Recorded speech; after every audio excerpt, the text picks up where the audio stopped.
जय श्रीमन नारायण। स्वागत है दोस्तों आप सभी का आपके चैनल चीज़ है सवाल यूट्यूब स्टोरी में। दोस्तों आज हम सुनेंगे श्रीमद् भागवत महापुराण कथा 7वें स्कंद का 13वां अध्याय। इस अध्याय में हम सुनेंगे यति धर्म का निरूपण और अवधूत प्रहलाद संवाद के बारे में। नारद जी कहते हैं, धर्मराज, यदि वानप्रस्थी में ब्रह्म विचार का सामर्थ्य हो तो शरीर के अतिरिक्त और सब कुछ छोड़कर वह संन्यास ले ले तथा किसी भी व्यक्ति, वस्तु, स्थान और समय की अपेक्षा न रखकर एक गांव में एक ही रात ठहरने का नियम लेकर पृथ्वी पर विचरण करे। यदि वह वस्त्र पहने तो केवल कौपीन, जिससे उसके गुप्त अंग ढक जाए, और जब तक कोई आपत्ति न आवे तब तक दंड तथा अपने आश्रम के चिन्हों के सिवा अपनी त्यागी हुई किसी भी वस्तु को ग्रहण न करे। सन्यासी को चाहिए कि वह समस्त प्राणियों का हितैषी हो, शांत रहे, भगवत परायण रहे और किसी का आश्रय न लेकर अपने आप में ही रमे एवं अकेला ही विचरे। इस संपूर्ण विश्व को कार्य और कारण से अतीत परमात्मा में अध्यस्त जाने और कार्य कारण स्वरूप इस जगत में ब्रह्म स्वरूप अपने आत्मा को परिपूर्ण देखे।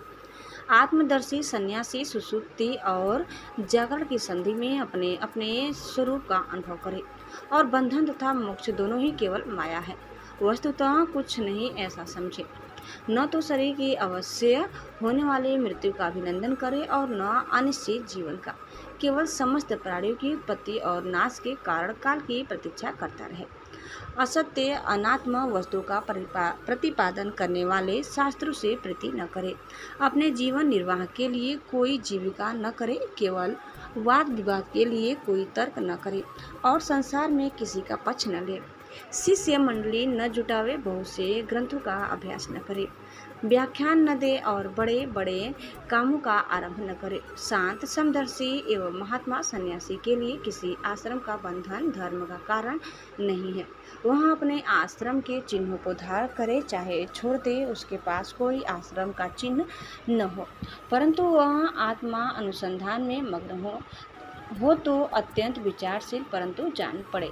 पागल और बालक की तरह वो अत्यंत प्रतिभाशील होने पर भी साधारण मनुष्य की दृष्टि से ऐसा जान पड़े मानो कोई गूंगा है। युधिष्ठिर, इस विषय में महात्मा लोग एक प्राचीन इतिहास का वर्णन करते हैं, वह है दत्तात्रेय मुनि और भक्तराज प्रहलाद का संवाद। एक बार भगवान के परम प्रेमी प्रहलाद जी कुछ मंत्रियों के साथ लोगों के हृदय की बात जानने की इच्छा से लोगों में विचरण कर रहे थे।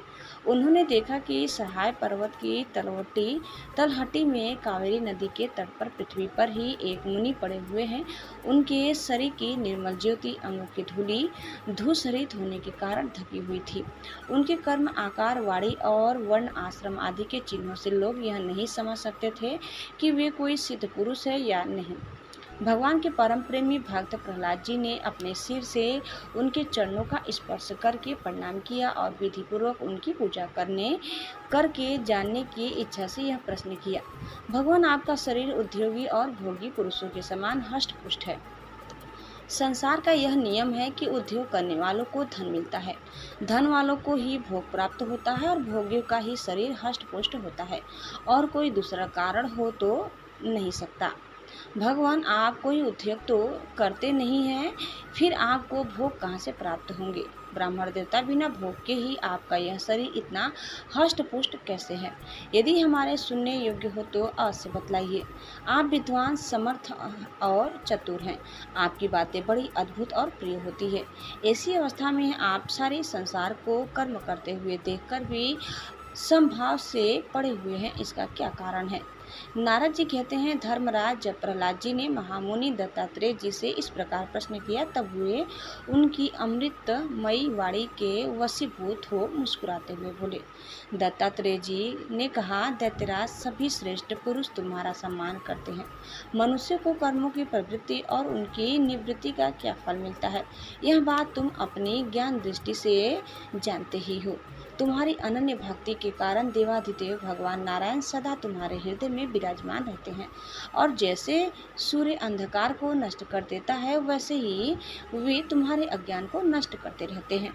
तो भी प्रहलाद, मैंने जैसा कुछ जाना है उसके अनुसार मैं तुम्हारे प्रश्नों का उत्तर देता हूँ, क्योंकि आत्मशुद्धि के अभिलाषियों को तुम्हारा सम्मान अवश्य करना चाहिए। प्रहलाद जी, तृष्णा एक ऐसी वस्तु है जो इच्छा अनुसार भोगों के प्राप्त होने पर भी पूरी नहीं होती। उसी के कारण जन्म मृत्यु के चक्कर में भटकना पड़ता है। तृष्णा ने मुझसे न जाने कितने कर्म करवाए और उनके न जाने कितनी योनियों में मुझे डाला। कर्मों के कारण अनेकों योनियों में भटकते भटकते दैववश मुझे यह मनुष्य योनि मिली है, जो स्वर्ग, मोक्ष, तीर्य, योगिनी तथा इस मानव देह की भी प्राप्ति का द्वार है। इसमें पुण्य करे तो स्वर्ग, पाप करे तो पशु पक्षी आदि की योनि निवृत्त हो जाए तो मोक्ष, और दोनों प्रकार के कर्म किए जाए तो फिर मनुष्य योनि की ही प्राप्ति हो सकती है।